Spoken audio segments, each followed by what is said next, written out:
Now it came to pass in the days when the judges ruled that there was a famine in the land. And a certain man of Bethlehem, Judah, went to sojourn in the country of Moab. He and his wife and his 2 sons. And the name of the man was Elimelech. And the name of his wife was Naomi. And the name of his 2 sons was Mahlon and Chilion, the Ephrathites of Bethlehem, Judah. And they came into the country of Moab and continued there. And Elimelech, Naomi's husband, died, and she was left with her 2 sons.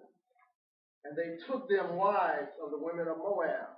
And the name of the one was Oprah, and the name of the other was Ruth. And they dwelled there about 10 years. And Mahlon and Chilion died also, both of them. And the woman was left of her 2 sons and her husband. Amen? Amen. And if we had to choose a title for our text today, it would be, Don't Go to Moab. Don't go to Moab. Oh, yeah. The book of Ruth, like many of us know, was a love story. We all love to talk about Ruth and how she married Moab and entered into the lineage of the kings of Israel. But very rarely do we talk about how Ruth got started. Very rarely we talk about what took place before Ruth met her Boaz. Before Ruth slept on the threshing floor at the foot of a man she didn't know. So this morning we're going to talk about how we got to that love story. What preceded the love story of Ruth and Boaz. We first meet Elimelech and Naomi. The name of Elimelech means to whom God is king. For one time in Judah, there was a famine in the land. So Elimelech felt that there was nothing growing over here or no enough to produce for my family. So in his mind, he said, well, he looked past the border, like plenty of us have done, and saw that the grass was greener on the other side. He said, surely I can go down there and sketch out some type of living amongst the people of Moab. Surely I can be able to supply my family down there.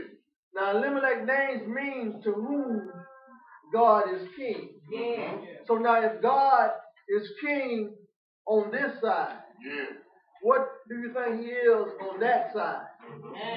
Elimelech had not talked to God about going to Moab. Somewhere down the line, Elimelech had forgot exactly what Moab was. He lived in the land where God was king.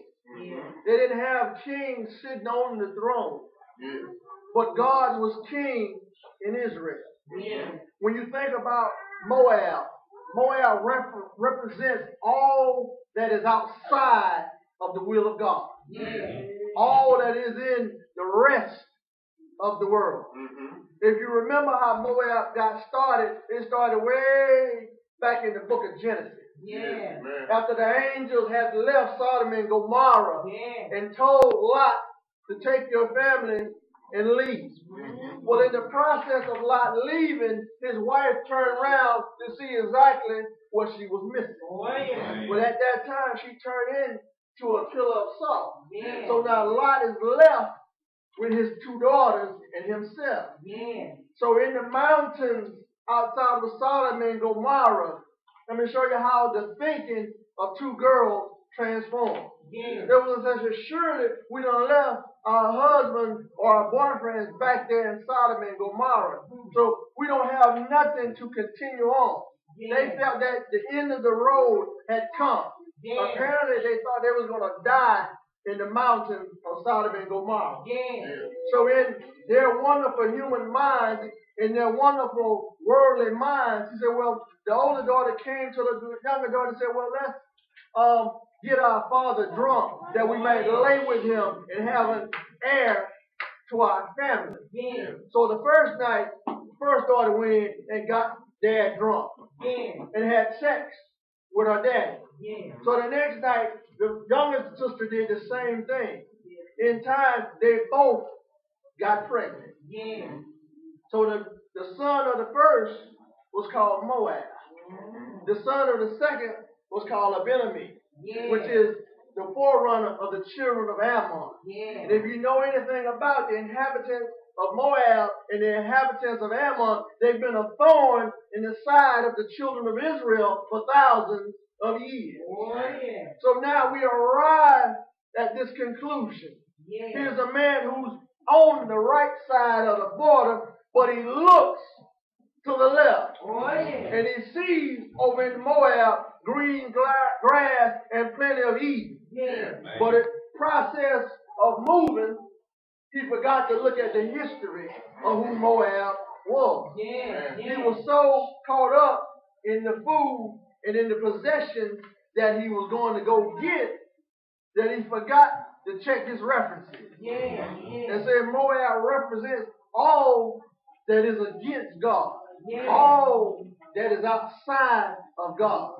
So don't get it twisted up that just because anything that is outside of God cannot prosper. It can. But the thing is, it don't last. It doesn't last very long. You see, those outside of God might start off like they're going somewhere. They might start off like they're going to have plenty. But in the end, is what's going to matter. See, it doesn't really matter, like I teach all my young people that I come across, it doesn't matter how you got started. But what matters is how you finish. And see, that's what Elimelech forgot. I guess he forgot to look in the mirror and understood what his name meant. God is king on this side. See, what they found in Moab was death. What they found in Moab was loneliness. What they found in Moab was emptiness. What they found in Moab was sorrow. What they found in Moab were tears. See, once Elimelech picked up his family and moved across the border, he had a little possessions. He picked up a few things. But in the process of being there, Elimelech died. He died. And so Naomi was left with two boys to fend for. She was left with two boys to fend for. So therefore, death had met Naomi over there. Her loved one died. So she figured, well, I still got a little possession. I'll stay a little longer. So what did she do? She decided to have her sons marry amongst the women of Moab. So they married and they stayed there.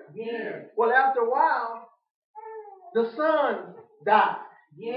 So now Naomi is left with two daughters-in-law that are not even from the same land she's from. So now she done lost all that she took over there. All that meant something to her. All that she desired in the world was her husband and her two sons. Traded for a few pitiful possessions in a land that we ought not to have been in the first place. So therefore she went from death to loneliness. See, over in Moab, they ain't really interested how you live.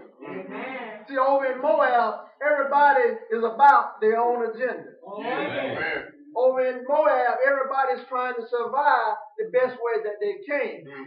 Over in Moab, they are not interested whether you got food on your table or not. They could care less about how you live it. Because over in Moab, the people make their own rules. They make their own laws. They do their own thing. See, therefore, there's plenty of loneliness going on in Moab. See, when you're outside of God in the world don't care how you live. They don't care about you, period. All they're worried about is what they can get to make their life better. So if they can step on you to get there, that's all right with them.